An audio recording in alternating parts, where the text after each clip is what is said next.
De la princesse à dos de taureau à la communauté de destin, l'Europe, c'est plus de 2500 ans d'histoire. Un passé, un présent et un avenir que nous allons explorer. Des réussites dont nous pouvons être fiers. L'Europe, c'est aussi l'éternel champ de bataille, la folie des grandeurs et des valeurs partagées. Tant de craintes, d'espoir et de questions. Notre Europe, quelle histoire!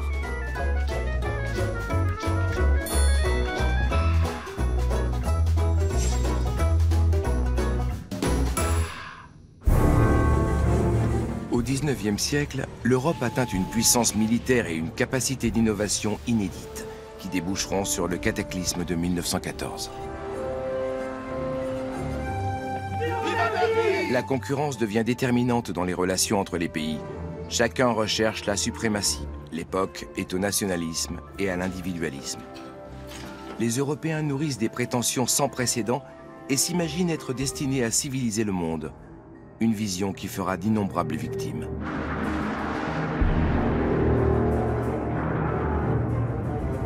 Comment tout cela va-t-il finir ?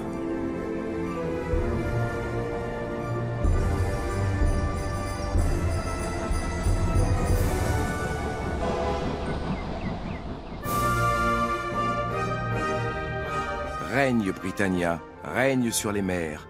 Ton peuple à jamais ignorera les fers.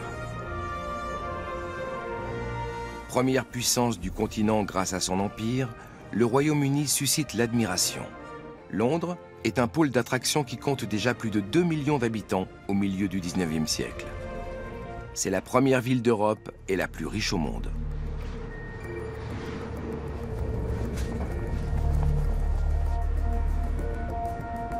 De quoi faire des envieux.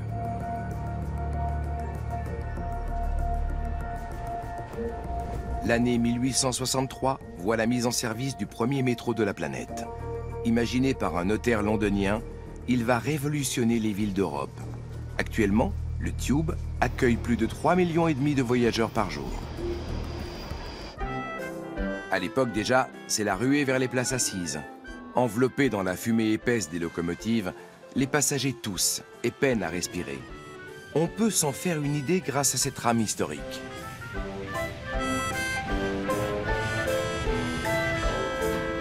Les effets de l'industrialisation sur l'environnement commencent d'ailleurs à préoccuper les scientifiques. À la fin du siècle déjà, le chimiste suédois Svante August Arrhenius théorise l'effet de serre.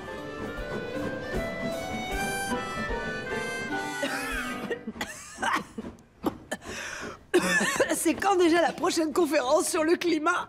150 Jahren ungefähr.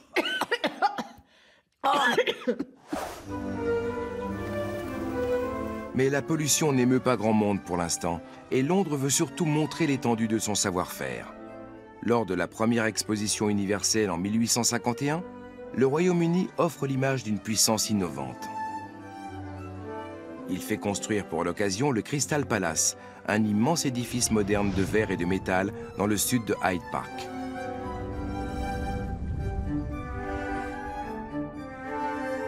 L'exposition bénéficie du soutien de la jeune reine Victoria. 28 pays viennent y présenter leurs inventions techniques, leurs arts et leurs matières premières. Un étalage aussi somptueux qu'exotique, puisque les colonies sont également représentées. Que Dieu bénisse mon pays bien-aimé, qui s'est distingué si noblement aujourd'hui. Note la reine enthousiaste dans son journal. Elle sera plus tard surnommée la grand-mère de l'Europe, sa descendance nombreuse ayant rejoint les différentes cours royales du continent. À l'époque, l'Europe est encore pour l'essentiel aux mains de maisons régnantes et de familles de très haute noblesse, toutes plus ou moins apparentées. Comme souvent dans les familles nombreuses, les querelles et les rivalités sont monnaie courante. Ce sont elles qui vont conduire le continent à la guerre, tout d'abord en Crimée en 1853.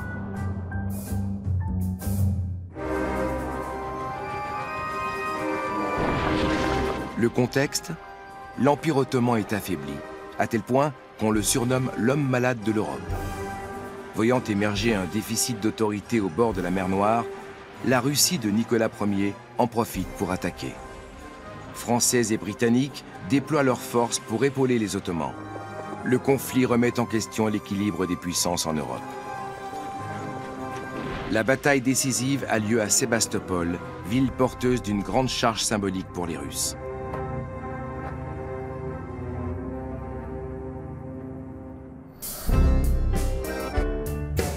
La guerre de Crimée aurait pourtant pu facilement être évitée. Mais elle voit un Napoléon III inconséquent et un Nicolas Ier mal informé multiplier les démonstrations de force.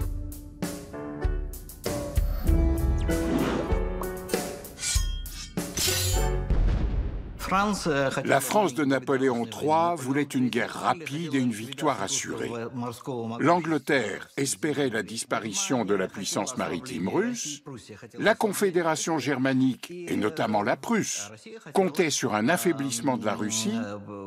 Et la Russie misait sur la désintégration de l'Empire ottoman pour gagner un accès à la Méditerranée. Elle voulait renforcer sa position dans les Balkans et conserver son statut de grande puissance en Europe.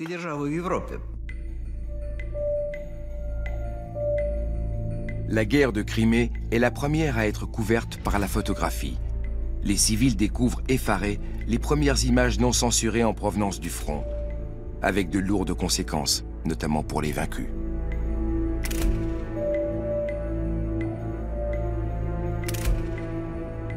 Le traumatisme psychologique a été immense. Depuis le règne de Pierre le Grand, la Russie était habituée à remporter toutes ses guerres. Ses sujets étaient fiers d'appartenir à une nation victorieuse. Alors quand la défaite est arrivée, ça a été un bouleversement. Le pays était sous le choc.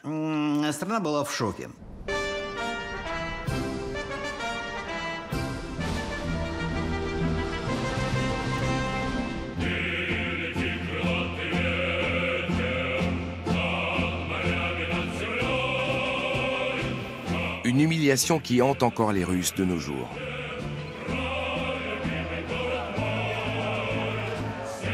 La Crimée conserve une importance de premier plan dans l'inconscient collectif. Elle symbolise l'héroïsme, le sens du sacrifice et rappelle aux nostalgiques l'époque glorieuse du pays.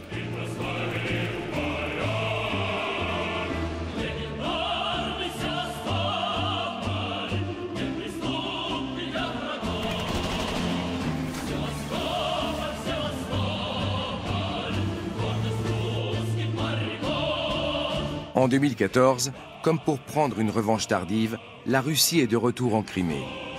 L'Occident s'en indigne, bien sûr. La liesse populaire que déclenche ce qui est décrit à l'Ouest comme une annexion est sans équivoque. La Russie est-elle désormais un partenaire, une menace ou un adversaire pour l'Europe ?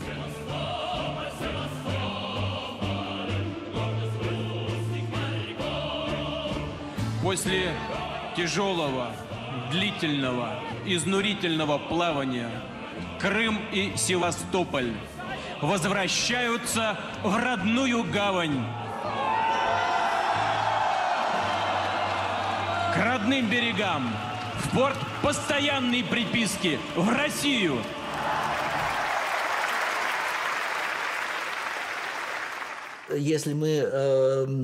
On peut comparer l'histoire de la Russie à une cloche qui ne cesse de sonner.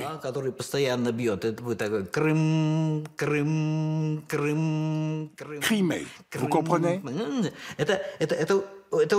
Ce territoire est très important. Chaque pays a comme ça un lieu sacré, chargé d'une histoire douloureuse. Quand on y touche, c'est tout le peuple qui se mobilise.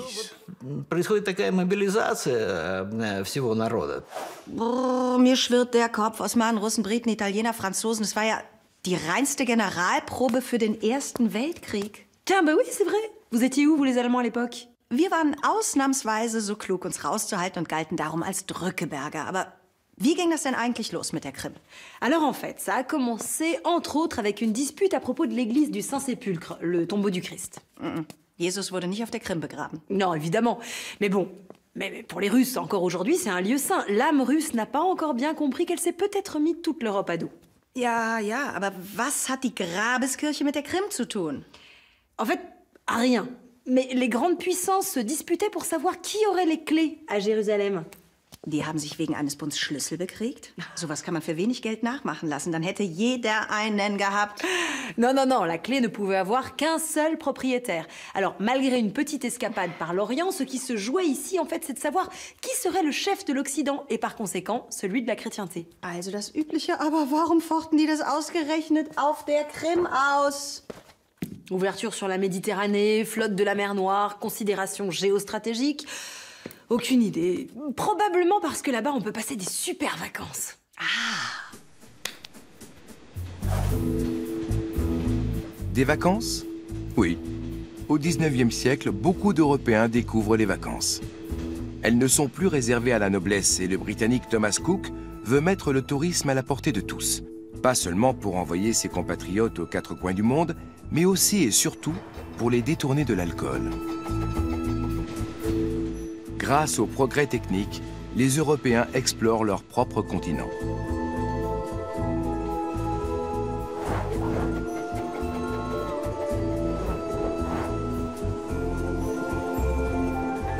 Les premières lignes de chemin de fer permettent une grande mobilité et chaque pays développe son réseau.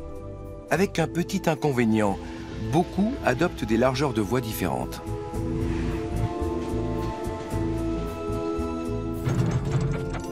Encore une marque de la concurrence entre États, aucun ne veut se plier à la norme de son voisin. Des écarts demeurent aujourd'hui encore, même si une certaine uniformisation a eu lieu. De nombreux pays ont ainsi opté pour un écartement standard, notamment l'Allemagne, la France, le Royaume-Uni ou encore l'Italie. Au milieu du XIXe siècle, la nation italienne n'existe pas encore. La péninsule morcelée est notamment sous domination des Français, des Espagnols et des Autrichiens. Mais la révolte gronde et l'organisation de Giuseppe Mazzini, patriote révolutionnaire, milite pour l'unification du pays. Cette époque du réveil italien est ainsi nommée Risorgimento. Un nom fait office de cri de ralliement. Vive Verdi! Le patronyme du compositeur se trouve être aussi l'acronyme de Victor Emmanuel, roi d'Italie. Les partisans du souverain appellent à l'unité de la nation italienne derrière son roi. Viva Verdi! Giuseppe Verdi est lui aussi un fervent patriote, quoique plutôt républicain. Son opéra Nabucco fait de lui un héros national et une figure centrale dans l'histoire de l'unification du pays. Le cœur des esclaves de Nabucco devient même pour les Italiens un hymne officieux.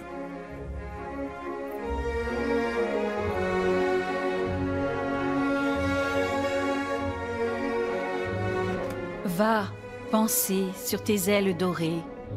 Va, pose-toi sur les pentes, sur les collines, où embaument, tièdes et tendres, les douces brises du sol natal. Salue les rives du Jourdain, les tours abattues de Sion. Ô ma patrie si belle et perdue, ô souvenir si cher et fatal. Sur la Piazza Venezia, à Rome, trône aujourd'hui le Vittoriano, véritable temple à la gloire de Victor Emmanuel II, père de l'Italie unie. Il abrite le musée du Risorgimento. On peut y voir le portrait de Giuseppe Garibaldi, autre patriote et acteur central de l'unification de l'Italie.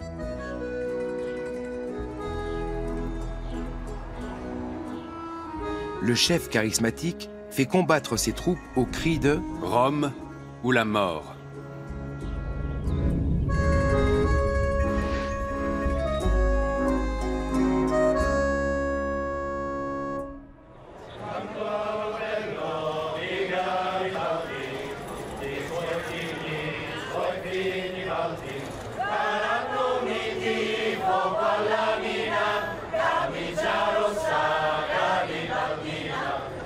Il reste aujourd'hui encore cher au cœur des Italiens, comme en témoigne cette chanson populaire à sa gloire.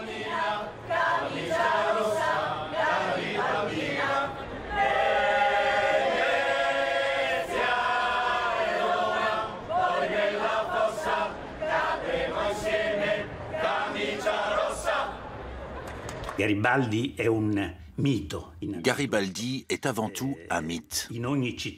Toutes les villes d'Italie ont leur rue Garibaldi et leur place Garibaldi. C'était un combattant un peu fou, mais un grand combattant qui exerçait un ascendant moral indéniable sur ses partisans. C'est à lui qu'on doit l'unification de l'Italie pour une bonne part. Il ne faisait pas de distinction entre ceux qui venaient du sud, du nord ou des États pontificaux. C'est aussi dans cet esprit qu'est né le mouvement Giovane Europa, Jeune Europe, dont l'objectif était de créer une nation européenne, au-delà des frontières existantes. Il a été rejoint par des Français, des Allemands, des Polonais et bien sûr des Italiens. Créé par Giuseppe Mazzini, Jeune Europe se donne pour devise liberté, égalité, humanité. L'organisation promeut le pouvoir des peuples et la fin des dynasties régnantes en vue de laisser la place à une Europe démocratique. Un programme utopique qui ne se réalisera pas. J'aurais du mal à dire si le nationalisme de l'époque était une bonne chose ou une mauvaise chose. En tout cas, je crois que si on avait permis à un nationalisme européen, appelons-le comme ça, de prendre le dessus sur le nationalisme national, la Première Guerre mondiale n'aurait peut-être pas eu lieu. La Seconde non plus. Et les choses se seraient passées un peu mieux. Qu'en est-il aujourd'hui? Peut-on dire que les ambitions du mouvement Jeune Europe ont pris forme? Ou que chaque pays n'en fait toujours qu'à sa tête?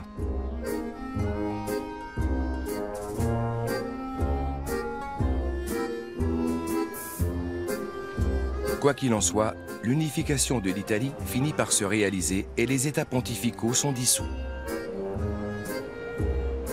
Rome est officiellement proclamée capitale en 1871. Actuellement, la souveraineté du pape ne s'étend plus que sur le Vatican d'une superficie d'1 demi-kilomètre carré à peine. Voilà qui aurait sans doute plu à Garibaldi. Mais les Italiens, ils m'énervent avec Garibaldi. C'est Garibaldi par-ci, Garibaldi par-là. Franchement, si ça, c'est pas du culte de la personnalité, hein. Die Pizza Garibaldi ist jedenfalls super. Ouais, c'est vrai. Mais bon, cela dit, ils exagèrent. Pour moi, tu vois, Garibaldi, c'est un peu comme une star qui descend de scène, les projecteurs s'éteignent, il descend, il perd tout son glamour. Tu vois, lui, c'est pareil. Lass doch bitte den Italienern ihre Nationalhelden. Die lieben die große Oper. Auch beim Unabhängigkeitskampf. Ouais, mais regarde par exemple l'Italie du Sud, le Mezzogiorno. Même après la réunification de l'Italie, c'était toujours pareil. T'avais toujours des gros propriétaires terriens qui exploitaient les pauvres petits paysans. Pourquoi tu crois qu'ils sont partis en Amérique après? Um den Amis ein Angebot zu machen, das sie nicht ablehnen konnten. En parlant de pizza, t'as remarqué qu'on n'arrête pas de manger ici? Naja, Essen und Trinken hält Leib und Seele zusammen. Und Europa. Kling!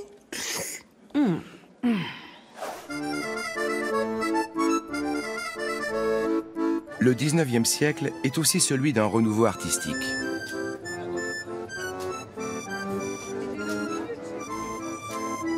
À Paris, de nombreux peintres refusent les canons du bon goût officiel. Multipliant les expériences sur la forme et la couleur, ils peignent aussi de plus en plus sur le motif, en plein air.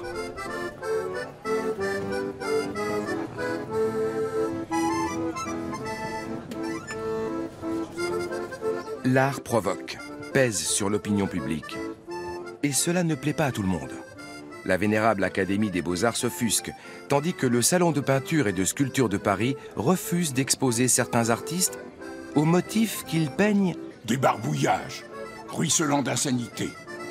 Les tenants de l'académisme rejettent cette peinture nouvelle, à leurs yeux brouillonne et décadente.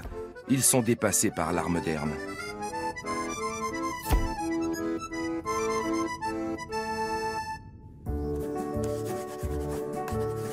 Édouard Manet fait partie des artistes qui divisent. En 1862, il déclare, comme par défi, « On va m'éreinter, on dira ce qu'on voudra ».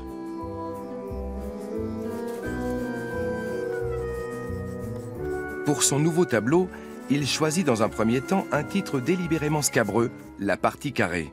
Sans surprise, Le public bourgeois est outré.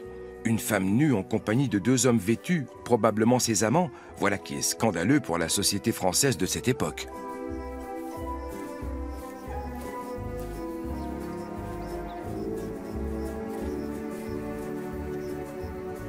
Le déjeuner sur l'herbe va néanmoins inspirer durablement les artistes de tout le continent.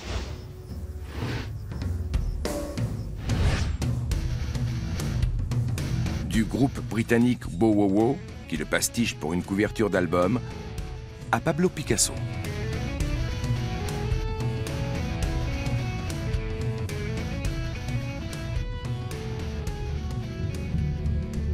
Bientôt, Manet est rattrapé par l'actualité politique. Une nouvelle guerre commence. Pendant le siège de Paris en 1870-71, l'artiste sert dans la garde nationale. Toujours équipé de son chevalet, il peint l'un de ses rares paysages, effet de neige au Petit Montrouge. Au lieu de montrer le tumulte des combats, il préfère restituer l'atmosphère oppressante. Il écrit à son épouse « Nous avons grand espoir de battre ces gredins de Prussiens. »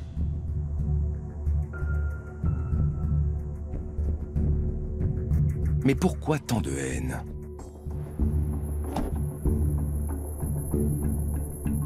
La Prusse est devenue une puissance dominante et les Allemands veulent désormais leur propre État-nation.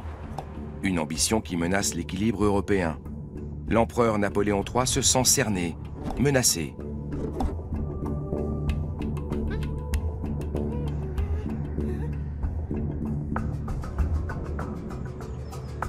Le chancelier prussien Otto von Bismarck joue un rôle essentiel dans cette séquence d'événements. Il veut parallèlement réaliser l'unité de l'Allemagne à tout prix, si besoin, par le fer et le sang, et au prix d'un conflit armé avec la France. À Paris, scandent les Allemands. Sur fond de nationalisme, la France et la Prusse entrent en guerre.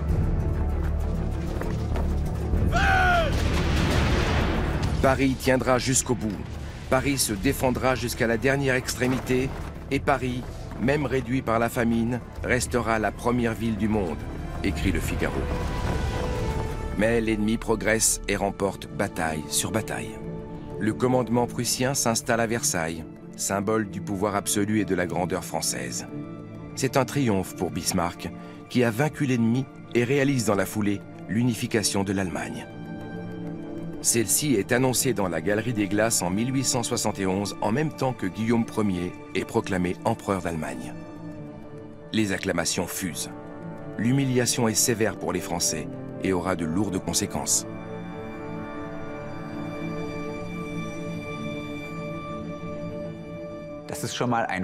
C'est une gifle pour la France, et par là même, bien sûr, pour l'Europe. L'apparition de l'Empire allemand, cette nouvelle puissance de poids au cœur du continent, met les équilibres en danger. Bismarck l'avait d'ailleurs très bien compris. Il a œuvré à cette unification avec acharnement, mais quand elle est devenue réalité, il a su qu'il ne fallait pas lâcher la bride à l'Empire. Il jugeait que l'Allemagne était saturée, pour employer son expression, et il a mené une politique d'autolimitation. Une autre force irrésistible balaye l'Europe en cette fin de 19e siècle, le développement industriel. L'exploitation du charbon nécessaire à la fabrication de l'acier change la face du monde. La sidérurgie se met au service du progrès, permet de produire des trains, des rails, mais aussi, bien sûr, des canons.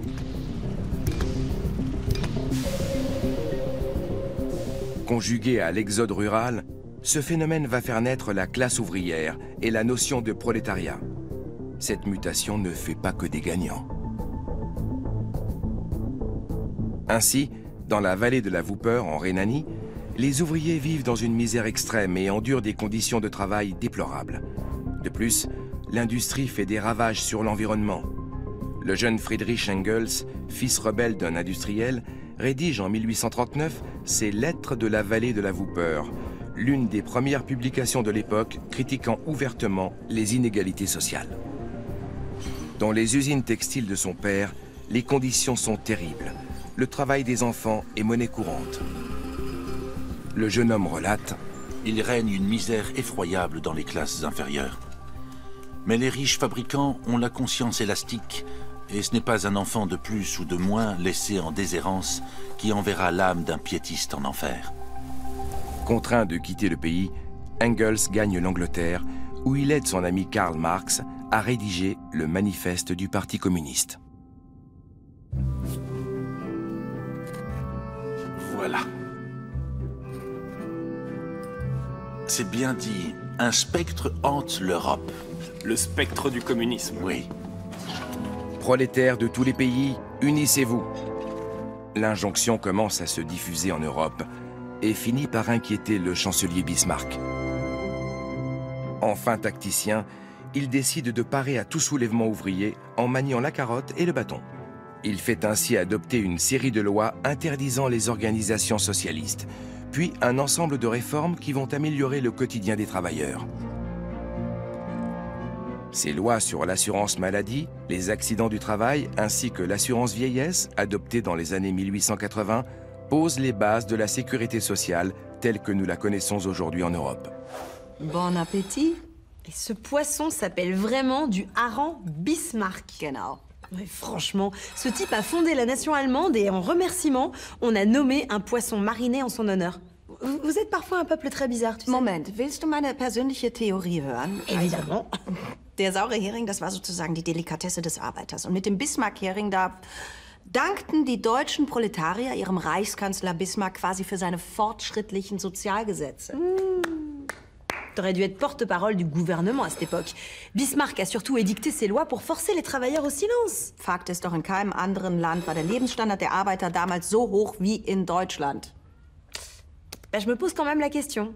Si tout allait si bien, pourquoi est-ce qu'ils ont continué à manger ces poissons marinés? Das ist Bismarck-Bashing. Sauer macht lustig.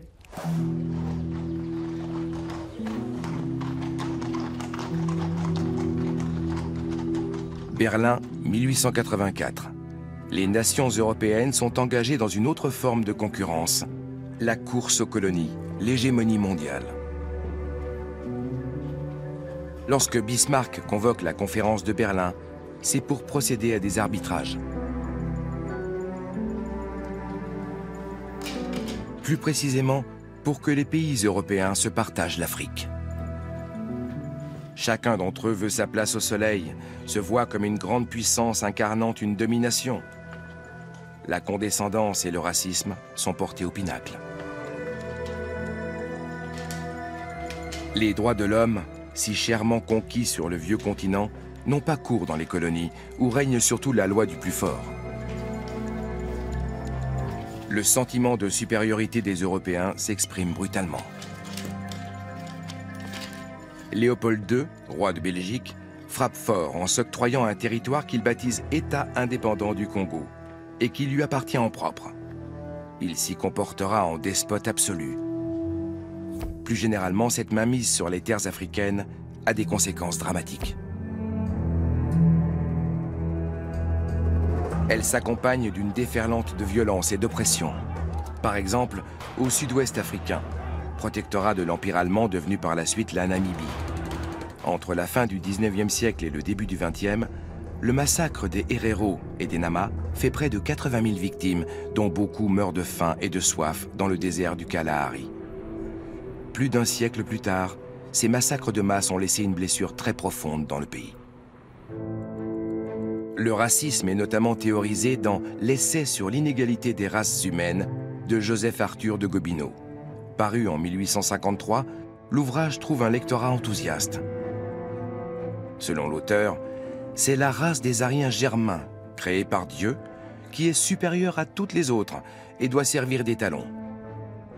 Tout mélange avec les races inférieures, noires ou jaunes, constituerait un abaissement. Ces thèses arrivent sur un terreau fertile.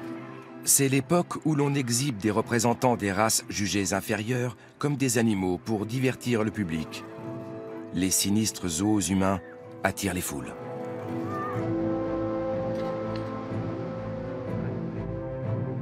Et le pire est à venir. Séduit par les théories raciales, Hitler en fera la base de sa doctrine. Lui aussi craint le mélange des races. Agitant l'épouvantail du déclin de la civilisation, il va conduire l'Allemagne nazie à la folie génocidaire, avec le soutien d'une partie des scientifiques.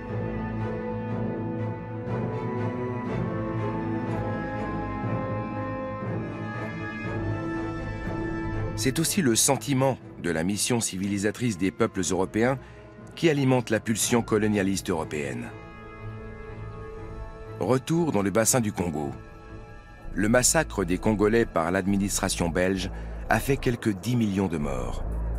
En juin 1960, le roi Baudouin de Belgique assiste aux cérémonies officielles de l'indépendance du Congo. Après un long combat pour la liberté, le pays élit son premier président, Patrice Lumumba.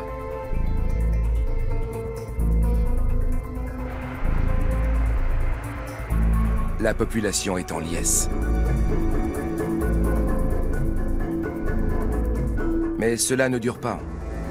Les États-Unis et la Belgique voient d'un mauvais œil cette élection et contribuent à renverser puis à faire assassiner Patrice Lumumba en 1961. Le rapport de force est sans appel. On parle de pays qui, pour beaucoup, sont aujourd'hui encore sinistrés d'un point de vue économique, politique et même culturel. La puissance est du côté des Européens. Et naturellement, les plus forts dictent leur volonté aux plus faibles.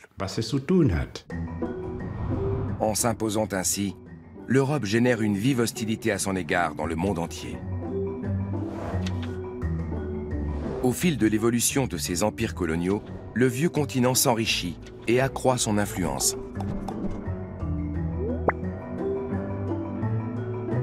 Il y a un proverbe qui dit « On peut se retourner autant qu'on veut, les fesses restent toujours derrière ».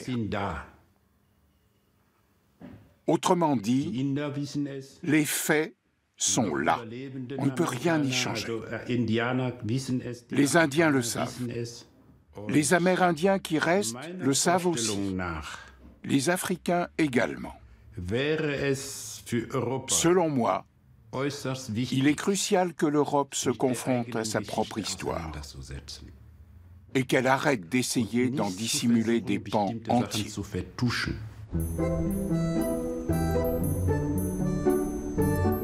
Le 19e n'est pas seulement le siècle du racisme, de l'oppression et de la guerre, c'est aussi celui de l'essor des sciences.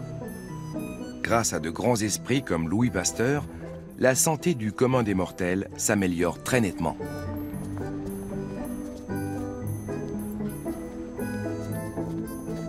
Il étudie comment les bactéries dégradent les aliments et découvre comment contrer ce phénomène. Une avancée qui va sauver des millions de vies. La pasteurisation permet désormais de conserver certains aliments sans risque d'intoxication alimentaire. Les chercheurs européens du 19e siècle révolutionnent la théorie et la pratique scientifique. Et ils sont nombreux.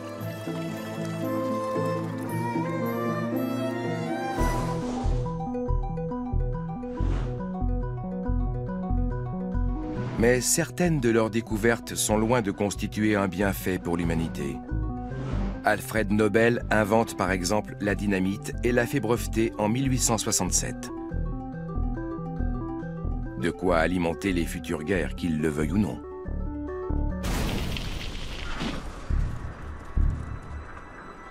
Car les Européens disposent d'un nombre croissant de moyens techniques pour embraser la planète. Au début du XXe siècle, ils produisent à tout va des blindés, des canons, des bombes et des mines, des gaz toxiques et des lance-flammes. Les budgets consacrés à l'armement ne cessent d'augmenter. Où peut mener cette course, sinon à l'autodestruction? Quelques mouvements pacifistes tirent la sonnette d'alarme, organisent des conférences et manifestent un peu partout sur le continent.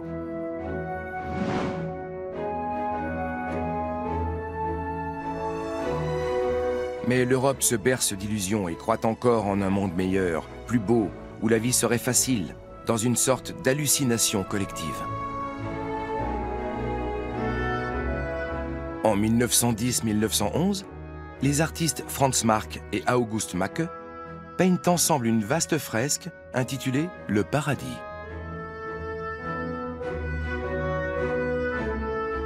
Tous deux voient l'avenir avec optimisme. En 1914, alors que la Première Guerre mondiale approche, Franz Marc écrit « J'espère avoir un jour l'occasion de vivre une bataille. On est tellement exalté et impatient. » Le 28 juin 1914, à Sarajevo, des coups de feu retentissent. Ils marquent le début de la fin pour la vieille Europe. Par le jeu des alliances, c'est presque toute la planète qui va se trouver entraînée dans le chaos de la guerre. Mais dans un premier temps, les peuples sont enthousiastes à l'idée d'aller au combat.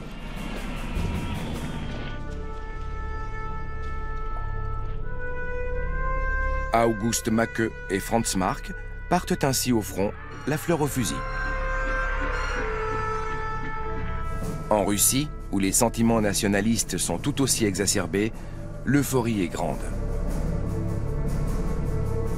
Le peuple descend dans les rues de Saint-Pétersbourg en brandissant des portraits du tsar et des icônes. Avant d'envahir l'ambassade allemande pour hisser le drapeau russe sur son toit.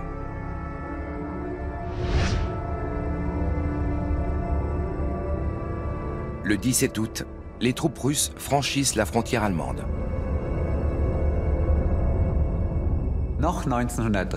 En 1913, le tsar de Russie, le roi d'Angleterre et l'empereur allemand sont encore réunis à l'occasion d'un mariage à Berlin.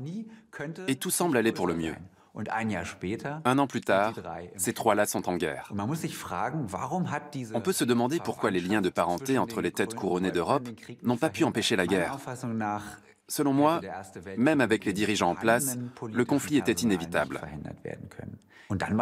Dans les années d'avant-guerre, les forces à l'œuvre étaient beaucoup plus puissantes que les individus, notamment la concurrence économique, militaire et coloniale.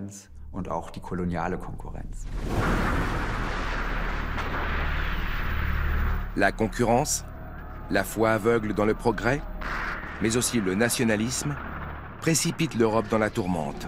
La chute est rude. August Macke écrit du front « Tout est tellement horrible ici. La guerre est d'une tristesse sans nom. » Il meurt fin septembre 1914, à 27 ans.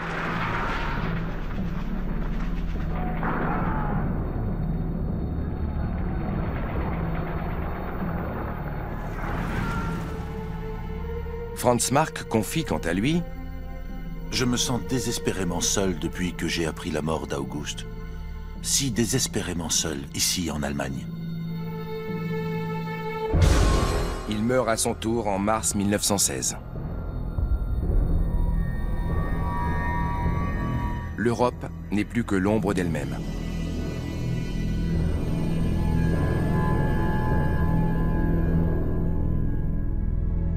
Quelques mois de combat ont raison de l'ivresse patriotique des débuts. Le soir de Noël 1914, dans les tranchées, des soldats britanniques et français fraternisent avec leurs ennemis allemands, improvisant quelques passes de football. Tous perçoivent sans doute l'absurdité de la situation. Pourtant, le sang coulera encore abondamment avant la fin du conflit. Ist das nicht der reine Wahnsinn? Da haben die für ein paar Stunden wie beste Kumpels zusammen Fußball gespielt und schon gleich danach war wieder Krieg. Warum eigentlich? Die hatten ja nichts gegeneinander.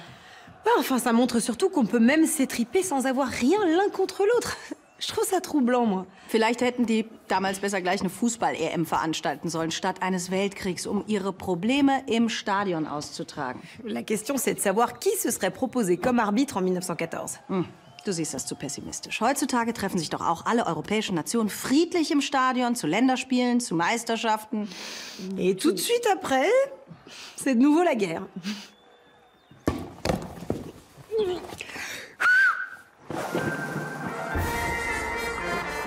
Les Américains hésitent très longuement avant d'envoyer leurs forces vives de l'autre côté de l'Atlantique. Mais ils ambitionnent de devenir un poids lourd des relations internationales. Et ils vont placer les puissances européennes face à leurs limites, elles qui ont longtemps cru être le centre du monde. L'entrée des États-Unis dans le conflit sonne le glas de la vieille Europe qui n'est désormais plus seule à présider à ses destinées. Qu'en est-il sur le front de l'Est? Pour la Russie, encore affaiblie par sa défaite face au Japon, cette nouvelle guerre tombe mal. La réforme agraire du tsar a échoué. La misère et la faim déclenchent des soulèvements. Le souverain réagit par la force en envoyant sa police.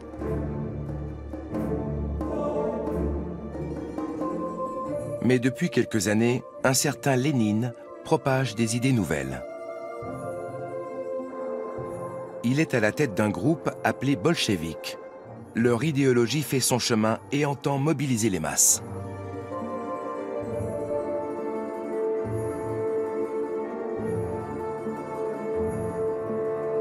La révolution d'octobre 1917 commence dans la nuit du 24 au 25, selon le calendrier julien. Ces images de reconstitution sont celles que tournera Sergueï Eisenstein 10 ans plus tard. Les idées marxistes révolutionnaires ne restent pas cantonnées à la Russie et se diffusent largement en Europe de l'Ouest. Lénine prend la tête de la toute jeune République socialiste fédérative soviétique. Elle va bientôt s'affirmer comme une grande puissance. Dès le mois de décembre 1917, Lénine entame des négociations pour conclure une paix séparée avec l'Allemagne et l'Autriche-Hongrie. Les conditions sont désavantageuses, mais tant pis. Le peuple russe veut la paix, réclame du pain.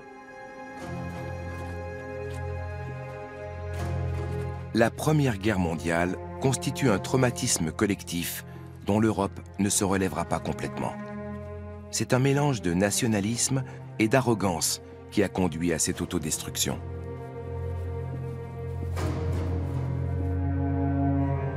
Sur le front Est, on danse.